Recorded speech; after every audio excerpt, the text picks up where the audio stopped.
Through you, I can do anything. I can do all things. 'Cause it's you who gives me strength. Nothing is impossible. Through you, blind eyes are open. Strongholds are broken. I am living by faith. Nothing is impossible. Goeiemôre hier genoot of dan oftewel naand vir julle met die pastorale video. Ek kuier vandag hier saam met julle vanuit my kantoor en ons het Sondag stilgestaan by Rigters 4 oor die Rigter Deborah. Natuurlik uniek van die teks is dat die enigste vroulike rigter van die 13 rigters in Rigters 1 tot Rigters 21 is. En ons het mekaar gesê daar's 'n baie duidelike onderskeid in die teks in terme van op wie ons vertroue plaas. Soos ons mekaar gesê, die teks gee vir ons twee goed deur. Die eerste ding wat die teks dink ek sê, is dit 'n appel op ons lewe, sodat ek en jy weer kan herevalueer op wie ons volkome vertroue plaas. Want dit kan gebeur dat ons vertroue so op leierskap plaas, so op die regering, as mens kyk na die FSA se verkiesing, so op kerkleiers self, so op 'n regstelsel, so op 'n bepaalde stelsel, dat ons God uit die prentjie uitstoot en dat ons vergeet dat ons ware verlossing, ons ware vrede en hoop net so 'n bietjie agter dit lê en dit lê in God.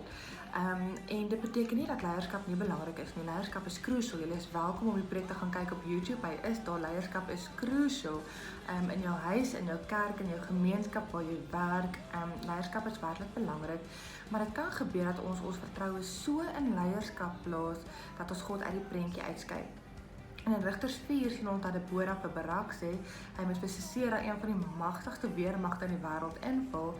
En dan sê Barak vir Deborah, hy sal net gaan as Deborah saam met hom gaan. So dit is baie duidelik dat Barak se vertroue in Deborah lê en nie in God nie. En die mense dieselfde in die Nuwe Testamentiese skrywers soos Paulus, mens dink aan Johannes wat Openbaring geskryf het, is dat daar erkennende leierskap en die rol wat leierskap speel in die samelewing en dat dit letterlik 'n samelewing maak of breek, en hulle is eerlik met die kerke en met die gemeente hulle sê, hoorie ouens, ons weet die leierskap op die stadium is besig om julle te breek, nee? Die mense word vervolg, word doodgemaak oor dit wat hulle glo, hulle identiteit in Christus.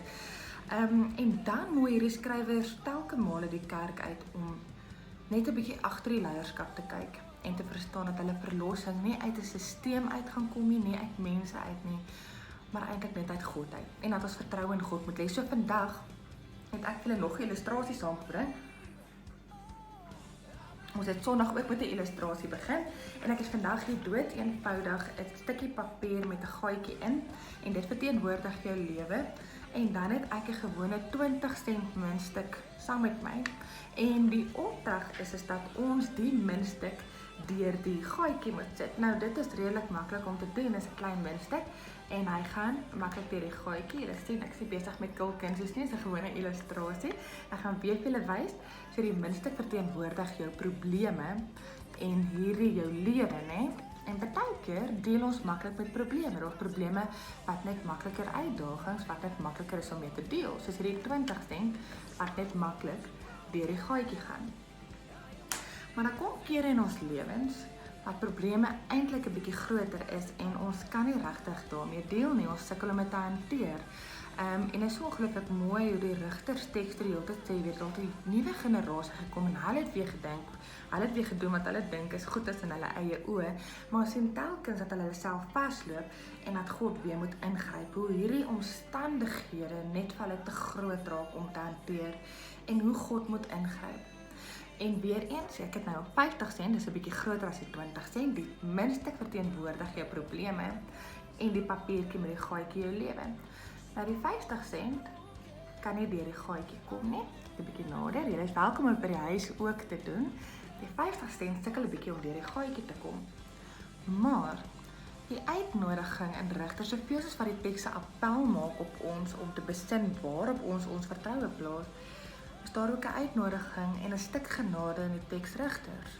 En dit is dat ons probleme, hierdie chaos waarin ons onsself bevind, vir die Here kan gee, reg? So ons gee dit vir die Here hou dit.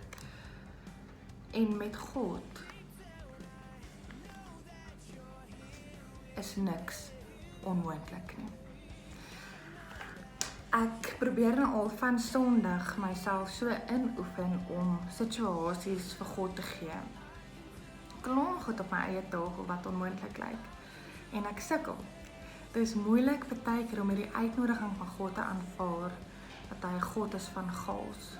Van die begin van die wêreld af, Genesis open met hierdie woorde, dat sy gees oor die chaos gesweep het van die wêreld en na daar lewe gekom het. Maar mag jy ook besef, liewe genoot, hierdie week, dat die gees van God ook oor jou chaos sweep. Dat jy jou probleme vir hom kan gee. Dat God 'n God is wat sonder enige transaksie langs ons kom staan in hierdie wêreld. En dat niks vir God onmoontlik is nie. Want wanneer sy gees oor die chaos van ons lewens sweep, oor dit wat onmoontlik is, kom die moontlike na vore en lewe. Lekker week, ons sien vir julle Sondag, ek kuier saam met julle Sondag by die erediens waar ons ook 4 jong mense die geleentheid gaan gee om belydenis van geloof af te lê. Lekker week verder. That you're here.